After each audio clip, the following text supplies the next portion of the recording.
Isn't Joyland a family film? Saim Sadiq said so. उनकी अपनी जो कास्ट मेंबर है सानिया सईद, वो तो कहती हैं कि ये अडल्ट्स के लिए फिल्म है। एक हमारे लोग जिनको लग रहा है कि शायद इसमें कोई मायूब बात है, एक तो ये एडल्ट्स के लिए है फिल्म।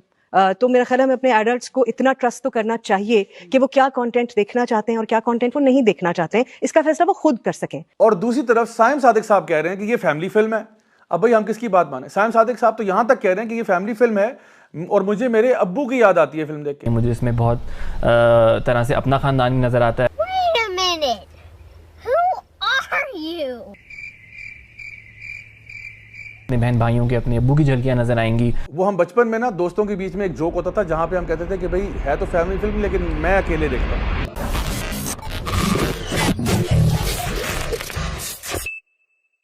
अस्सलाम वालेकुम रहमतुल्लाहि वबरकातुहू। फिल्म जॉयलैंड से रिलेटेड कुछ सवाल मेरे पास पहुंचे, मैंने कहा आपके साथ आज शेयर करूं। Let's take the first question. पहला क्वेश्चन है जी कि why are you asking to ban Joyland when you haven't even seen it? Joyland को बैन करने की वजह असल में यह है कि जितने भी रिव्यूज आपको नजर आएंगे, चाहे वो किसी भी वेबसाइट के ऊपर हो, मां सिवाय विकीपीडिया पे जहां पे उन्होंने जाकर उसको एडिट किया है, सारे वेबसाइट के ऊपर जो रिव्यूज आ रहे हैं वो ये बता रहे हैं कि this is a love story between two males, यानी कि एक मेल जो कि बायोलॉजिकल मेल अपने आप को आइडेंटिफाई कर रहा है और एक वो जो बायोलॉजिकल मेल है जो अपने आप को एक्चुअली वुमन आइडेंटिफाई कर रहा है वो मर्द ही है। और ये इनकी अपनी वेबसाइट्स हैं, कुछ मैं आपके सामने पढ़ के सुना देता हूं। द गार्डियन के अंदर लिखा हुआ था जी कि Joyland Pakistan bans Oscar contender film about trans love affair. इसी तरह से वैरायटी मैगजीन के अंदर उन्होंने लिखा कि cans title Joyland celebrates Pakistan transgender culture, और उसके अंदर ये खुद इस बात का एतराफ करते हैं कि जितनी हैवी इनको फाइनेंसिंग हुई है अमेरिका की तरफ से, तो इनके जो एक प्रोड्यूसर है वो कहते हैं I think this is the first Pakistani film that has all American financing. तो सवाल ये पैदा होता है कि अमेरिकन को क्या लगा कि वो आपकी एक फिल्म को फुली फाइनेंस करें। इसके अलावा पनाश के अंदर मेंशन हुआ कि Pakistan trans themed film Joyland bags Cannes queer palm award. Now what is this queer palm award? आगे लिखते हैं कि जी the queer palm prize for best LGBT queer और feminist theme movie, this went to none other than Joyland। और इन्हीं queer palm के अपने नुमाइंदा जो हैं वो लिखते हैं कि it's a very powerful film that represents everything we stand for. अब आप जरा खुद अंदाजा लगाएं कि जो क्वीयर पाम वाले हैं वो कह रहे हैं कि ये फिल्म जो है हमारे हर वैल्यू की अक्कासी करती है। सोच लें कि ये LGBTQ एजेंडा किस चीज की अक्कासी करता है और ये किस चीज को प्रोपोगेट करना चाह रहा है। फिल्म के डायरेक्टर साइम सादिक खुद इस बात को एडमिट करते हैं एक रिपोर्ट में, कहते हैं कि जी Pakistan is very schizophrenic, almost bipolar, but you also get this very progressive law which basically allows everyone to identify their own gender and also identifies as a third gender। क्या दीन इस्लाम के अंदर ये इजाजत है कि कोई बंदा जो अपने आप को मर्द कहता है वो अपने आप को औरत आइडेंटिफाई करना शुरू कर दे, या वो शख्स जो औरत है वो अपने आप को मर्द आइडेंटिफाई करना शुरू कर दे? क्या इस्लाम इसकी इजाजत देता है? या क्या इस्लाम जो है वो थर्ड जेंडर की बात करता है? और तो और LGBTQ इंडिया न्यूज जो है वो इस मूवी को सेलिब्रेट कर रही है। यानी आप सिर्फ ये देखें कि इस मूवी को कौन लोग सेलिब्रेट कर रहे हैं। हमें फिल्म देखने से पहले ही उसका ट्रेलर भी समझ में आ गया, मूवी रिव्यूज भी समझ में आ गए, जो स्टोरी लाइन और जो चीजें आप लोगों ने शेयर की, हमने तो नहीं शेयर की, वो आप ही ने शेयर की, आपकी अपनी वेबसाइट पे शेयर हुई, वहां से पता चल गया कि इसकी पूरी कहानी क्या है। अगर ये सारी खबरें आपके लिए काफी नहीं थी आपको बताने के लिए कि असल में इसके पीछे एजेंडा क्या है, तो आइए आपको स्टोरी भी सुना देते हैं जो हम तक भी एक खुफिया जराए से पहुंची, एक उड़ती उड़ती चिड़िया हम तक खबर लेकर आई। ये स्टोरी क्या है? ये स्टोरी है लाहौर में एक फैमिली की जो राना फैमिली है, जहां पे एक घर में दो भाई, बड़े भाई का नाम कलीम है, छोटे भाई का नाम हैदर है। वो एक घर में रहते हैं अपने वालिद साहब के साथ और इनकी वालिदा जो है उनका इंतकाल हो चुका है। वालिद साहब जो है वो व्हीलचेयर के ऊपर हैं, वो डिसेबल्ड हैं, और जो दोनों भाई हैं दोनों की शादी हो चुकी है। अब होता यह कि जो छोटा भाई हैदर है वो इम्पोर्टेंट होता है, वो अपने जो अज़दवाजी ताल्लुकात हैं उनको नहीं निभा पाता, इसलिए उसकी जो बीवी है वो उसमें इंटरेस्ट आहिस्ता आहिस्ता लूज करना शुरू करती है। छोटा भाई हैदर जो है वो एक एग्जॉटिक डांस ग्रुप या एक इरोटिक डांस ग्रुप ज्वाइन करता है थिएटर के अंदर, जहां पे उसको एक ट्रांस वुमन के साथ, यानी एक बायोलॉजिकल मर्द के साथ जो अपने आप को औरत महसूस करता है, उससे मोहब्बत हो जाती है और दोनों के बीच में काफ़ी इनअप्रोप्रिएट डायलॉग और सीन्स जो हैं वो एक्सचेंज होते हैं। अब यहाँ पे इसकी मोहब्बत जो है वो अपनी एडवांसेस आगे करता है, लेकिन जो बीबा है कुछ अरसे के बाद वो इससे तंग आ जाता है कि भाई तुम तो खुद ना मर दो, तुम तो अपनी बीवी को सेटिस्फाई नहीं कर पाए, तो मेरे साथ तुम्हारा क्या मामला होगा। तो ये बेचारा वहाँ से भी धत्कारा जाता है। तो इसको एज अ हीरो के तौर पे दिखाया कि बेचारे की बड़ी सैड स्टोरी है कि उसको एक मोहब्बत एक मर्द से हुई थी, हालांकि खुद वो शादीशुदा है। शादीशुदा मर्द जो है वो एक और हराम से भी हराम तर रिलेशनशिप में जाने की ख्वाहिश रखता है और उसको आप हीरो बना के पेश करना चाह रहे हैं। In the meantime Haider की जो बीवी है उसका फिजिकल रिलेशनशिप कलीम हैदर के बड़े भाई के साथ हो जाता है और उसकी वजह से वो हामिला हो जाती है। अब आप खुद अंदाज़ा लगाएं कि कितनी मेस्ड अप किस्म की सिचुएशन उन्होंने क्रिएट की है अपने एजेंडा को आगे ले जाने के लिए। ऊपर से ये कि जो इनके वालिद हैं उनका भी एक हराम रिलेशनशिप दिखाया हमसायों की एक खातून के साथ, और सीन इस तरह से दिखाया कि जैसे इनके आपस में एक जिनसी ताल्लुक कायम हुआ है। बिल आखिर पूरी कहानी का क्लाइमैक्स ये था कि आखिरकार हैदर की जो बीवी है वो आखिर में खुदकुशी करके मर जाती है, क्योंकि उसको इस बात का गिल्ट होता है कि मैंने उसके भाई के साथ एक रिलेशनशिप कायम किया जिसकी वजह से मेरे पेट में जो बच्चा है वो एक नाजायज औलाद है। सो आई थिंक इन सारी चीज़ों से बात वाज़ेह हो जानी चाहिए कि आखिर हम क्यों इस मूवी के खिलाफ हैं। वो मूवी जो कि दो बायोलॉजिकल मेल्स के बीच में मोहब्बत को फ़रोग देना चाहती है, लेकिन जो चीज़ ग्लोरीफाई की जा रही है, जो चीज़ ब्यूटीफाई की जा रही है, वो ये है कि दो मर्दों के बीच में जो प्यार हुआ, उसकी मर्द की अपनी बीवी जो है उसका एक और अफेयर चल रहा है उसी के भाई के साथ, अल्लाह माफ़ करे, और वहाँ पे जो है अब्बा जान जो है उनके जो व्हील चेयर पे हैं वो अपने एक्स्ट्रा मैरिटल अफेयर्स में लगे हुए हैं। सो पूरी सिचुएशन जो उन्होंने क्रिएट की है इस फिल्म के अंदर वो ये है कि जहाँ पे जो आपकी फैमिली है वो सारी डिसफंक्शनल फैमिली है, और उस पूरी डिसफंक्शनल फैमिली के अंदर अगर कोई प्यार सच्चा है तो वो इन दो मर्दों के बीच में जो प्यार है वो सच्चा है। चाहे वो कोई सीन्स ना दिखाएं, कोई एक्सप्लिसिट सीन्स ना भी दिखाएं, असल बात है जिस चीज़ को आप नॉर्मलाइज कर रहे हैं वो दो मर्दों के बीच में मोहब्बत और प्यार है उस किस्म का जो कि हमारा दीन सख्ती से मना करता है, इसलिए हम इस मूवी के खिलाफ हैं। नेक्स्ट कमेंट है जी कि art is art and must be encouraged, why bring religion into it. तो देखिए, अगर आर्ट इज आर्ट का फलसफा हम लोग अपनाना शुरू कर दें तो क्या हमारा दीन जो है वो हमें ये नहीं बताता कि आर्ट कौन सी वाली जायज़ है और कौन सी वाली जायज़ नहीं है?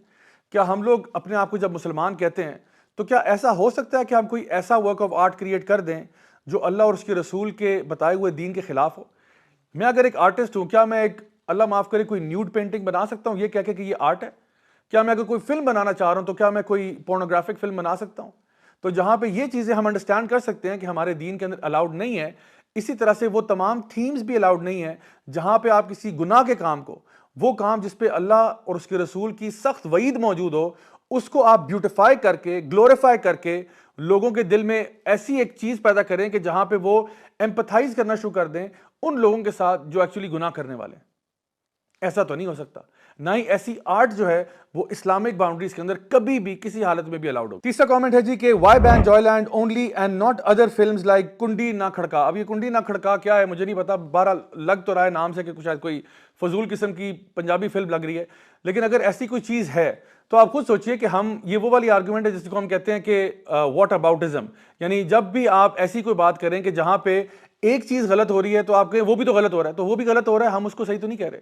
हम तो ये कह रहे हैं कि किसी किस्म की भी फहश कंटेंट, किसी किस्म का भी ऐसा कंटेंट जो कि खिलाफ शरीयत हो, उसको प्रमोट नहीं करना चाहिए। लेकिन अगर आप कंपैरिजन करें तो हर चीज इक्वल स्टैंडर्ड पे नहीं होती, उनके बीच में फर्क होता है। यानी फॉर एग्जाम्पल यहाँ पे जो मूवी जॉयलैंड के अंदर जो कॉन्सेप्ट प्रमोट किया जा रहा है वो तो एक्चुअली होमोसेक्सुअल रिलेशनशिप का है, which is far worse than a normal heterosexual relationship जिसके अंदर बहुत प्रोमिस्क्यूटी और बहुत फहाशी और उरियानी दिखाई जाए। हालांकि ये सारी चीज़ें गलत हैं। कोई भी शख्स जो कि अल्लाह ताला की दीन की बात करता है वो इन सारी चीज़ों के ही खिलाफ है, और वो कभी भी नहीं चाहेगा कि हमारे माशरे के अंदर फहाशी और बदकारी फैलाई जाए। जैसा कि अल्लाह सुब्हान ताला सूरह नूर की आयत नंबर 19 में ये बात इरशाद फरमाते हैं, जिसका तर्जुमा ये है कि जो लोग भी ये चाहते हैं कि मोमिनीन के बीच में फहाशी और ये सारी चीज़ें फैल जाएं, उनके लिए अजाब है दुनिया में भी और आखिरत में भी। तो हर किस्म का फोर्स कंटेंट जो है हम उस सभी के खिलाफ हैं, लेकिन ये जो फिल्म जॉयलैंड है ये अनप्रेसिडेंटेड है। अनप्रेसिडेंटेड क्यों है? क्योंकि ये पहली दफ़ा हमारे मुल्क के अंदर एक ऐसा कॉन्सेप्ट लेके आ रही है जहाँ पे हम जिन्स परस्ती को ग्लोरीफाई किया जा रहा है, ब्यूटिफाई किया जा रहा है, और ये बताया जा रहा है कि ये भी एक एक्चुअल लाइफस्टाइल है और ये भी एक ऐसी मोहब्बत है। तो जहाँ पे ये बात आती है कि जब ये कहते हैं अपने मुंह से कि लव इज़ लव, तो ये love is love homosexual relationship में तो कहते हैं नहीं, बड़ी खूबसूरत चीज़ है। भाई देखो, दो मर्दों के बीच में प्यार हो गया, कितनी खूबसूरत बात है। तो भाई ये लव इज़ लव तब कहाँ चला जाता है? जब इंसेस्ट की बात होती है, क्योंकि ऐसे भी लोग आज दुनिया में हैं जो इंसेस्ट के लिए राइट्स चाहते हैं कि हमारे बीच में, यानी अल्लाह माफ़ करे, बहन भाई के बीच में या माँ बेटा के बीच में वो वाली मोहब्बत होनी चाहिए। तो वो भी तो ये कहते हैं लव इज़ लव। या वो शख्स जो कि पीडोफीलिया को प्रमोट करना चाहता है, वो इंसान जो बच्चों के साथ अपनी शहवत को पूरा करना चाहता है, वो भी तो ये कहता है कि लव इज़ लव, मैं तो ऐसा ही हूँ जैसा हूँ। और वो कहता है अगर बच्चा मेरे साथ राज़ी है, अगर मैं उसको टॉफ़ियाँ लेके या कोई और उसको गिफ्ट्स वगैरह दे के खुश कर देता हूँ, तो इसमें क्या ऐसी बात है? बच्चा मुझसे प्यार करता है, मैं उससे करता हूँ। अल्लाह माफ़ करे, ये वो दरवाज़ा खोल रहे हैं कि जो कौमे लूत ने भी नहीं खोला था। वहाँ पर सिर्फ यानी मेल्स का आपस में रिलेशनशिप था मेल्स के साथ, यहाँ पे तो अब ये सारे दरवाजे खोलने के लिए तैयार हैं, बस एक दरवाजा खुल गया LGBT का, समझे कि उसके बाद सारे आपके जो अकदार हैं वो तबाह कर दिए जाएंगे। फाइनल कमेंट है जी कि isn't Joyland a family film, Saim Sadiq said so. तो देखिए जी, साइम सादिक साहब ने क्या कहा, उनकी अपनी जो कास्ट मेंबर है सानिया सईद, वो तो कहती हैं कि ये अडल्ट्स के लिए फिल्म है। एक हमारे लोग जिनको लग रहा है कि शायद इसमें कोई मायूब बात है, एक तो ये एडल्ट्स के लिए है फिल्म। तो मेरा ख्याल है हमें अपने एडल्ट्स को इतना ट्रस्ट तो करना चाहिए कि वो क्या कंटेंट देखना चाहते हैं और क्या कंटेंट वो नहीं देखना चाहते हैं, इसका फैसला वो खुद कर सकें। और दूसरी तरफ साइम सादिक साहब कह रहे हैं कि ये फैमिली फिल्म है।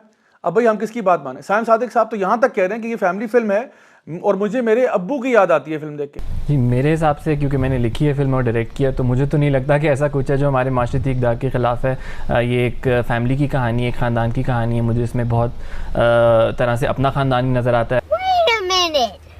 Who are you? मुझे इसमें बहुत तरह से अपना खानदान नजर आता है। अपने बहन भाइयों के, अपने अब्बू की झलकियाँ नज़र आएंगी। तो माशरती इक़दार के हवाले से तो मेरा ख़्याल है इससे अच्छी शायद हमारे ख़ानदानी सिस्टम की अक्कासी किसी फ़िल्म ने शायद ना की हो। लेकिन हाँ, एक चीज़ इसमें ये ज़रूर है कि जहाँ इस फिल्म में वो हम बचपन में ना दोस्तों के बीच में एक जोक होता था जहां पे हम कहते थे कि भाई है तो फैमिली फिल्म लेकिन मैं अकेले देखता हूं।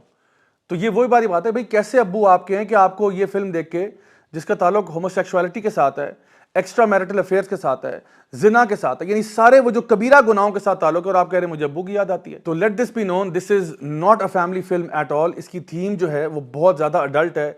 जस्ट बिकॉज उसमें कोई सेक्सुअली एक्सप्लिसिट सीन नहीं दिखाया हुआ, इसका ये मतलब नहीं है कि जो इसकी थीम है वो सेक्सुअली एक्सप्लिसिट नहीं है। फाइनली गाइस, अब मेन सवाल ये है कि बहुत से लोगों ने पूछा कि जी चले अब तो ये फिल्म रिलीज होने को जा रही है, तो अब हम क्या करें।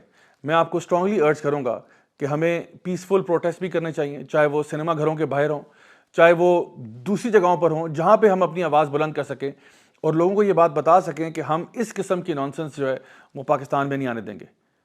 My dear brothers and sisters, ऐसा कभी नहीं हो सकता कि इस मुल्क की सिर्फ 5% आबादी जो कि अपने आप को लिबरल आइडेंटिफाई करती है, वो 95% आबादी के ऊपर जो अल्लाह और उसके रसूल से मोहब्बत करने वाले लोग हैं उन पे गालिब आ जाएं। यकीन जानिए कि अगर इन्होंने इस्लाम का ये किला जो है इसके ऊपर हमला किया और इसको अल्लाह माफ़ करे गिरा दिया, तो उसके बाद हमारा दीन बाकी नहीं रहेगा।